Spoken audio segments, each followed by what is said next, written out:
Hey guys, and welcome to another episode of Parlay Revival. We have an absolute nightmare on our hands this week as we discover that diesel bug has contaminated our fuel here in a remote island off the coast of Sumatra, Indonesia. Oh shit. See that? And what's worse, we have no way of getting into our fuel tank to clean it out. In terms of fuel issues, this is pretty much every sailor's worst nightmare. We've left this footage pretty raw, as you can watch us troubleshoot the issue as we go along, including all of the mistakes we made during the whole debacle, in order for you guys to learn from our mistakes. We've just put 18 litres of brand new diesel into our diesel bug diesel. And I hope this never happens to any of you guys out there. So I'm Colin, and this is the crew of Parlay Revival. From hurricane damaged to broken bulkheads, and getting struck by lightning not once but twice, to being the strongest and fastest Lagoon 450 on the planet. We've already sailed 40,000 miles to get here, and nothing is going to stop us from circumnavigating the globe. So subscribe to follow our journey around this beautiful planet. 20 years from now, you'll be more disappointed by the things you didn't do than by the things you did. So what are you waiting for?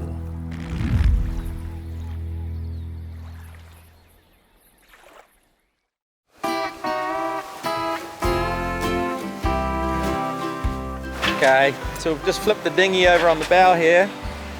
We've noticed that the actual hull of the dinghy must have taken a knock somehow and it's bent up and it's going to tear through the PVC soon.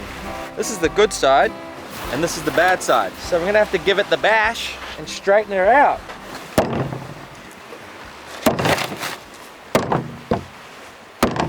I'll have a go. If I break it, I can only blame myself.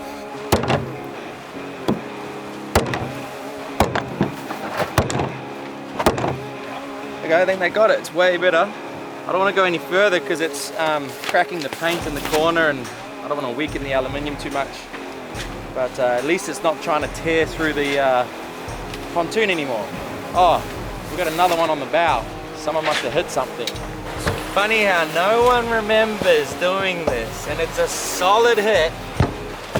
Someone knows exactly when this happened. What happened? Nothing happened. Tell me what happened. No. No, I'm not gonna You tell were saying you might have a slight memory. I'm not gonna do that to anybody else like that. Lips are sealed now. When in doubt, grab a hammer. So after a little bit of gentle persuasion, the dinghy was all straightened out, but the next morning as we went to motor north, we made a very upsetting discovery. Okay, so I went to start that engine this morning and it was a little bit hard to start. Sounded a little strange. But then we ran it, we're heading north a little bit, and after a while it cut out.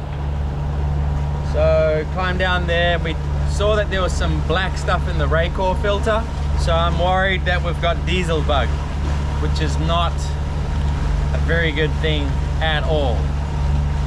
So the filter, it's just covered in this black slime, and the bowl of the water separator is so dirty that I couldn't even drain it. So I removed the whole thing. And here it is, covered in this black slime. It's everywhere, and that's why it's cut out. It's even in the pickup for the filter. Let's see what comes out of here. Oh shit. See that? For those of you who are wondering what diesel bug actually is, diesel bug is a microbial contamination in diesel fuel caused by a mixture of bacteria, fungi and molds that feed on the fuel and water interface. In other words, a living microorganism inside of our tanks, which look like a thick sludge that will continuously clog up your fuel system until properly taken care of. There are biocide products that you can use to kill the bugs, but you will still need to clean the tank and all of the lines completely in order to prevent it from happening again. In other words, this was a major disaster for us on Parlay, and one of the worst things that can happen to your fuel system out at sea. Okay, so we're gonna clean it up. We'll put a new filter in there and just run it for a little bit and just see how bad it is. See how long it takes to clog this up again. But haven't really checked this filter for 100 hours or so. So hopefully it's not as bad as we think. Get this all cleaned up and put it back together. These water separators are the best thing ever invented for the engine's fuel system. As the engine sucks fuel, it gets spun outwards slightly by the cone-shaped diverter before it goes through the filter, which separates any water droplets that have been picked up from the tank. As you saw, the particle filter also stops any solids from going into the engine, and in fact there is another secondary fuel filter after this one that is mounted to the engine to make sure the fuel going into the injector pump is as clean as possible. If a tiny little water droplet made its way through the high pressure pump, it would completely blow the tip off the injector, hence why the water separator is your best friend when it comes to your fuel system. Okay, now I'll get Jamie to turn the key on, and that'll start the lift pump, and we'll just prime the whole system, and then we'll try start it, and then we'll monitor it, run it for an hour, 2 hours, and see how much of that black sludge forms. That'll tell us how bad it really is. Okay, start it. So what we are doing here is waiting until the fuel makes its way all the way to the injector pump, because any air in the fuel system will stop the engine from running. No, keep going. And we want to avoid having to bleed all the injector lines. Once primed, the engine ran nicely, but as you can see, the fuel definitely wasn't a nice bright colour, and our diesel bug fares would be 100% confirmed later that day as we move to the nearest town that sells fuel. Okay, so we ran that engine for a couple of hours and all of a sudden it just cut out. So, seems to be a pretty bad case of diesel bug. The tank's nearly empty, which is part of the reason this is happening, because all of that sludge is sloshing around in there, and I got a feeling it's blocking up the intake, the pickup for the fuel. So we took the Raycor filter apart again, and there was more sludge right at the intake of the Raycor housing, and big chunks of it. This is what's blocking it up. Right there before it even gets to the Raycor filter, it's a big clunk of shit. So we're just going to have this problem endlessly until we take care of it. So we're going to get under the bed there and have a look at, see what we can see on the tank, and check this pickup. Maybe, I know there's not a big inspection hatch, but maybe there's somewhere to have a look inside the tank just to see how bad it is. We're running on starboard engine, and that engine has a slipping sail drive. It's the SD60, brand new clutch plates in it. They've worked fine for a couple of years, and now they're slipping again. So I've got to do this little trick. Got to rev it up a couple of times for it to engage the clutch plates, and that's the only way I can get it into forward. It goes into reverse totally fine. So we've got diesel bug in that engine, can't really use it, and we've got a slipping cone clutch here. This is far from ideal. We have about 750 miles to go to get to Malaysia. Jamie can't wait to get to Malaysia. Why not? We'll give the boat a birthday. Needs one. We can't get anything out here, it's quite remote, so... Oh yeah, that's right, we have. Oh, that's a good excuse. But now we have to do something because we only got one engine. And we've only got half an engine, if that. That engine can go at any time at the moment. So Colin's going to have to do a bit of boat yoga and get in that tank, clean it out. Wonder if we can get the tank out. I just lifted the bed, and to get the tank out doesn't look as bad as I thought. But to get the tank through the doors and out, I think, but to lift it from out under the bed doesn't look too bad. Okay, here's the tank. Zero inspection hatch on it. Nothing. The biggest thing that we could look down is this fuel sender that we installed, because the other one got zapped by the lightning. But the tank is, let's call it 740 wide. There's no way this tank is coming out of this cabin. They must have built around it. But one of the first things we can do is figure out which one of these is the pickup and which one of these is the return. That'll be the pickup because there's a valve on it. This is the return. But if we undo this, maybe we can see there'll be a pipe on the bottom of that with hopefully some sort of strainer, and that could be completely clogged up. But we've probably got a 1-inch hole to look into, which we're going to do anyway. This is confirmation that we need to install like a fuel polishing system. I've wanted to do it for ages, haven't got round to it, but using this pickup and return we can circulate the fuel through a Raycor filter and just make sure there's no water or anything in there. So there's no water, there's no diesel bugs, and that's what's clogging all our shit up right now. So we'll take this guy off. First have a look at the intake, and then we'll take this guy off and have a look at whatever we can see down there.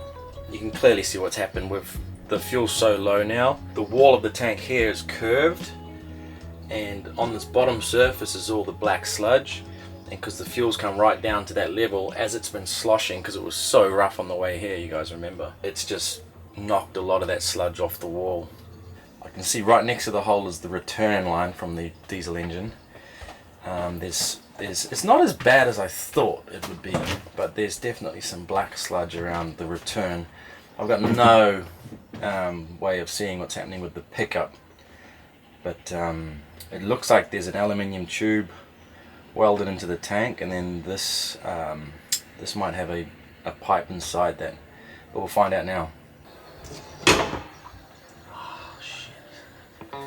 It's just a pipe welded onto it, so we can't see anything. That sucks. Okay, I'm gonna put my lips around this hole here. Play down it. Suck back, see what you get. Chuck it in reverse. Yeah, just see how I'll just blow softly and just see if it feels like I'm just blowing bubbles. It was consistent bubbles. And then I could blow this side. Something blew out of it. Okay, so can't do anything with that, but it's clear anyway, so we can put that back together, put that back in, put the fuel sender back on. The long-term solution, I am not sure. Might have to cut a panel in here, and it's definitely a Malaysia job, and put an aluminium plate over there. There's no inspection on the sides. It's a weird shape actually. It's longer than my arm in depth, so there's no way it's getting out of the door. So that's what's going to happen. So what's the temporary solution? We don't have one. We just can't really use the engine, and if we do, we're at risk of getting it clogged up. We've got to dock the boat in Malaysia. It's going to be interesting with one engine having a slipping sail drive and this one decommissioned. But yeah, diesel bug. What forms the water inside your fuel tank is not having it full of fuel, so you get condensation on the inside of the tank up against the aluminium, and that all runs down and you get a layer of water in there. So to prevent this, you can fill your tanks up. But the last time we've been somewhere we can fill the tanks up was Lombok Marina, about 1,500 miles ago, and we've been motoring a lot. So the tanks have been half to a quarter full most of the time. Now they're almost empty, which is the worst. But we're here, and there's a guy called Dino who can get us some fuel. So I'm going to fill up starboard side completely. So what I might do, just to be able to use this as an emergency or just to dock, I might put 100 or 200 litres in the tank. Hope that settles a little bit, and when I need to dock, hopefully the engine can run for long enough without picking up a big piece of sludge. Anyway, I digress. We had a serious issue on our hands, but I was thanking my lucky stars that on inspection, the starboard side Raycor was still spotless, meaning no diesel bug on that side. Hindsight is always 20/20, but I was reflecting on all of the times in the last 8 years that we had bunkered fuel in pretty sketchy places, and I wished I had taken my idea of designing a fuel polishing system a little more seriously. I'd like to say that the components for such a system are hard to come by in the remote places we've been sailing, but that's not a real good excuse because we've done much harder projects in the middle of nowhere. So I'm just taking this one as a tough little lesson on prioritizing fuel quality a little more than I have been.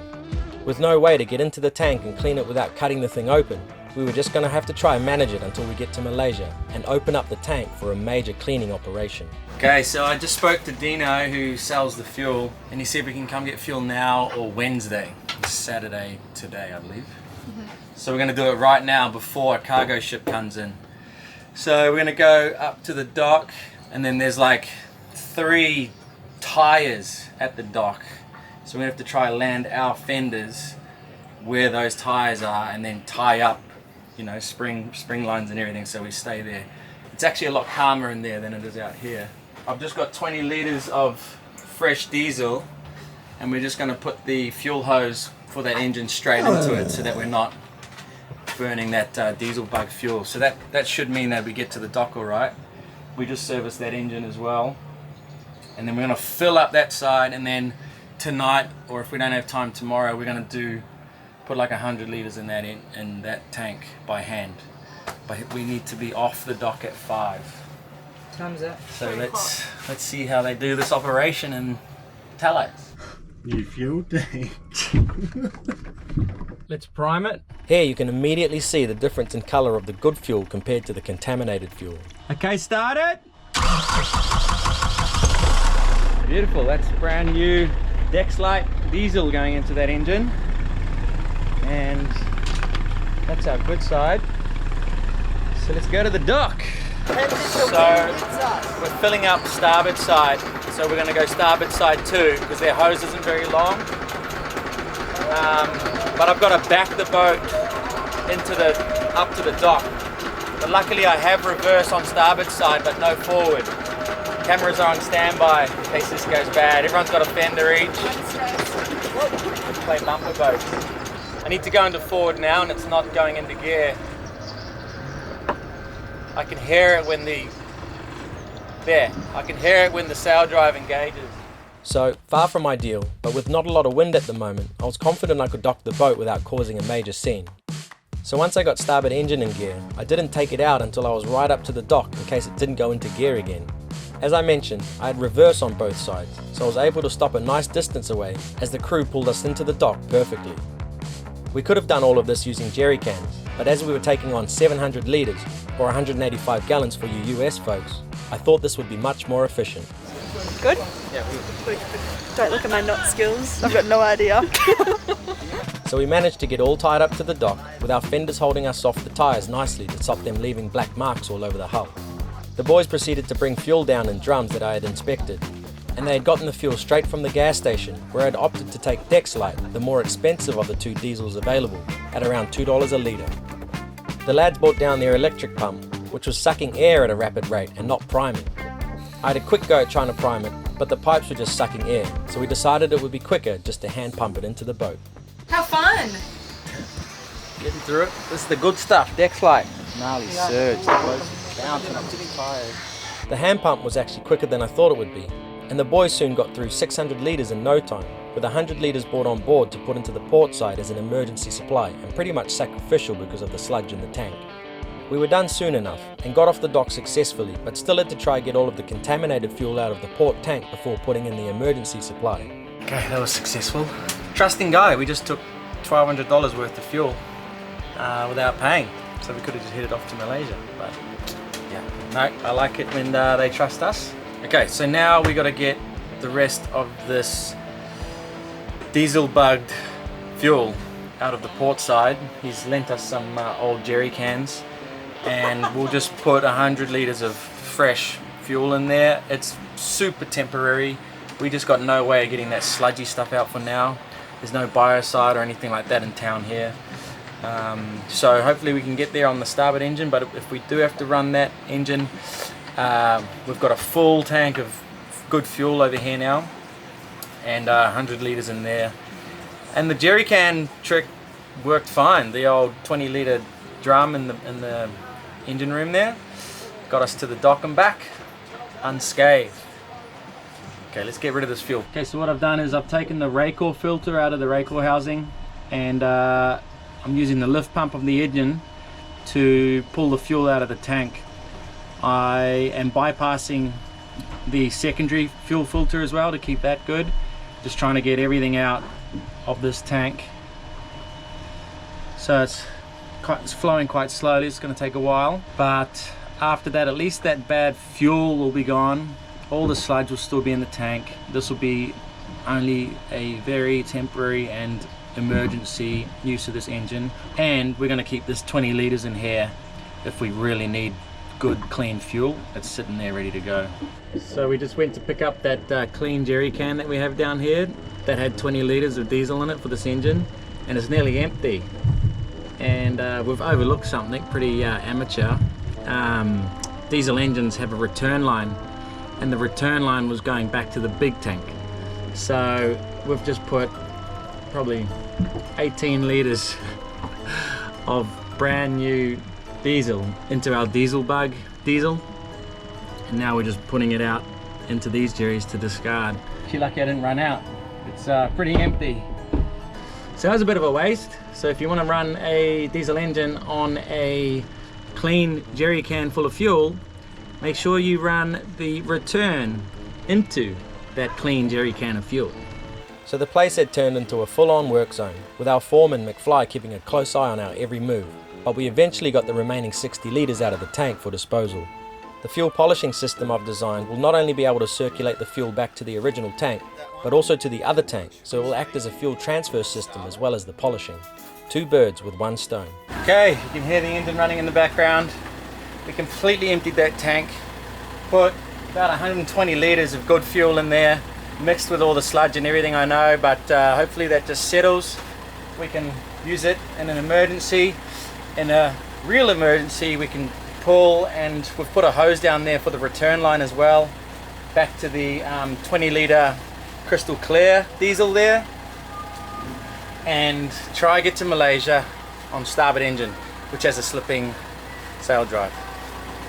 Less than ideal, but we'll make it work. The motley crew. Worst case, we'd have to take the clutch off this one, put it on that one, Then we'd have one good one. and then, yeah, worst case. Unless we put the good one in there and that starts slipping. Yeah, then we're all rowing. We've got the oars. Worst case is we can keep stealing fuel out of this one, put it into this 20 litre jerry can. Every 5 or 6 hours we can top it up and run on this good engine with the fuel from this engine. But let's not even go there. Woo! We're done. Alhamdulillah! Not that we've done anything. How's the prayer? What have you guys been doing? Oh, we've just been listening to Paul. I've been handing you flathead screwdrivers. What do you mean? You handed me one screwdriver once. I've gave been you some pumping rags. fuel downstairs, sweating and pumping.